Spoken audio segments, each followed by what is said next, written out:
Hi there, I'm Mandy. Today, let's see our AC-DC integrated fast EV charging station. As you can see in the up picture, it has one 60 kilowatts DC charging gun and four 7 kilowatts AC charging gun. The cable of DC connector is 5 meters. The maximum output current is 200 ampere. The cable of AC connector is 10 meters, and the output current is 32 ampere.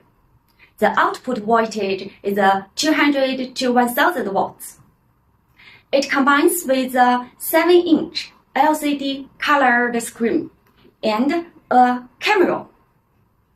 It also could be customized as European standard CCS2 DC charging gun and Type 2 AC charging gun.